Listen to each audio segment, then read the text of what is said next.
ओम शांति। मुरली की तारीख है 22/4/2026। बाबा मुरली का सार बता रहे हैं। मीठे बच्चे, तुम बाप की याद में एक्यूरेट रहो तो तुम्हारा चेहरा सदा चमकता हुआ खुशनुमा रहेगा। प्रश्न है, याद में बैठने की विधि कौन सी है तथा उनसे लाभ क्या क्या होता है? उत्तर है, जब याद में बैठते हो तो बुद्धि से सब धंधे धोरी आदि की जो पंचायत है उसको भूलकर अपने को आत्मा समझो।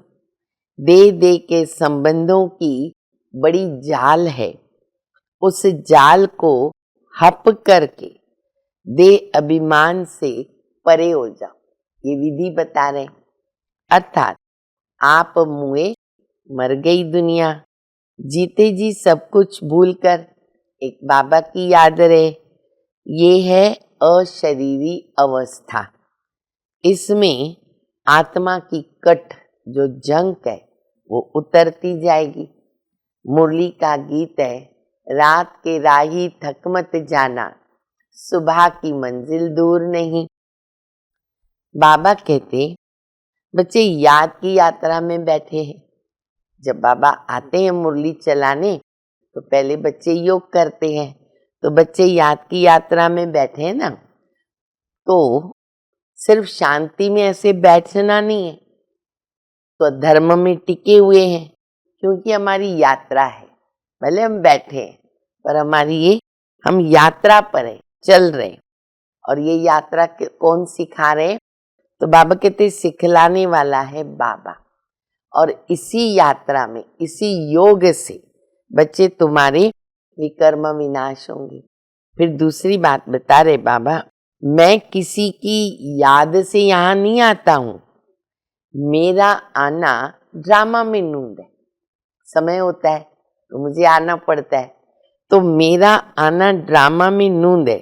तो तुम जब यहाँ बैठते हो ना, तो तुमको यहाँ बाबा को याद करना है। नहीं तो क्या होगा? माया के तूफान आ जाएंगे, धंधा धोरी सब याद आ जाएगा। अटेंशन देना है, कोई पंचायत में हम न जाएं। बाबा मकड़ी का मिसाल देते। मकड़ी क्या करती है? कितना जाल निकालती है और सारा जाल हप कर लेती है। तो बाबा कहते हैं, देह का तो प्रपंच बहुत है ना अपना। तो बाबा कहते, काका मामा चाचा कितने सारे प्रपंच हैं, देह संबंधी है। तो वो जो है ना, हमको सारा हप कर लेना है। सबसे न्यारा हो करके, विदेही बन करके बाबा को याद करना है। तो बाबा कहते वो सारा हप करना है और देह को भूलकर, देह सहित सभी को भूलकर मैं अकेली आत्मा, मैं और बाबा, ऐसे देही अभिमानी बनना है, जिसको कहते आप मुए, मर गई दुनिया। बाबा है पतियों का पति और रहम दिल भी है। आकर के हमें राजयोग सिखा रहे हैं।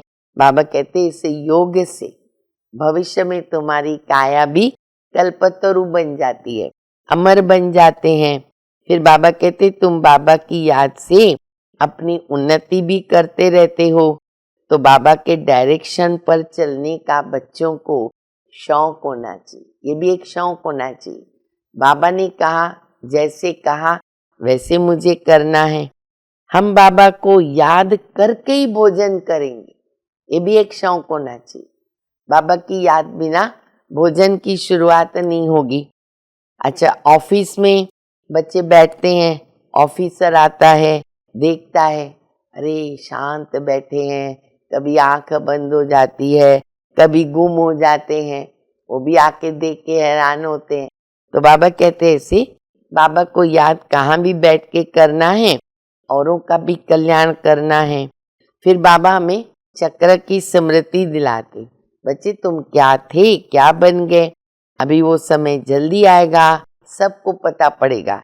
देखो स्वप्न में भी कभी था क्या कि हम ऐसे लक्ष्मी नारायण बन सकते?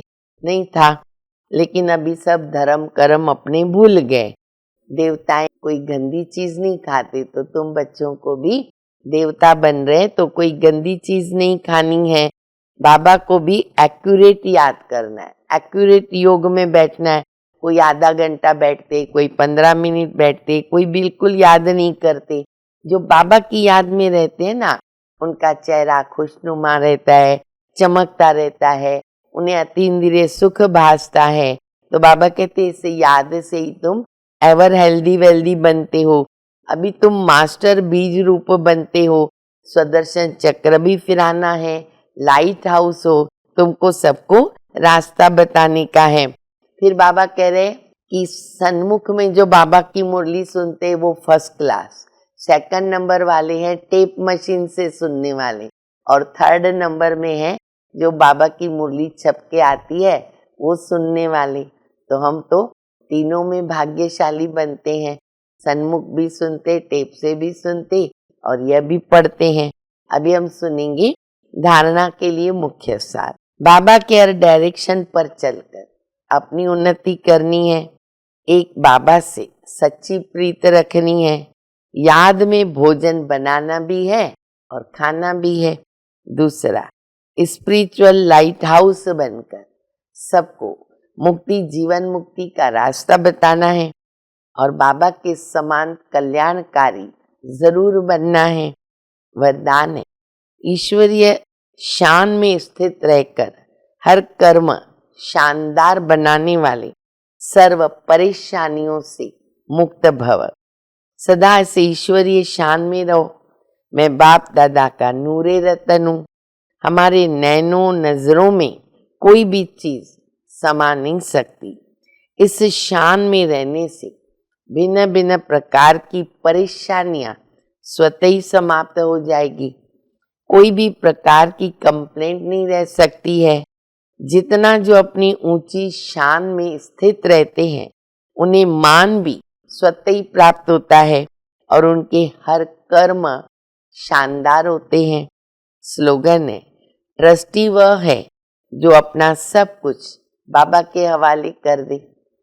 अव्यक्त इशारा, महान बनने के लिए मधुरता, नम्रता का गुण धारण करो।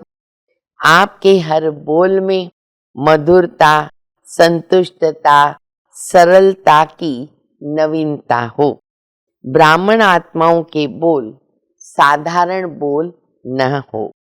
यही महानता और नवीनता है। हमारे बोल साधारण नहीं होने चाहिए।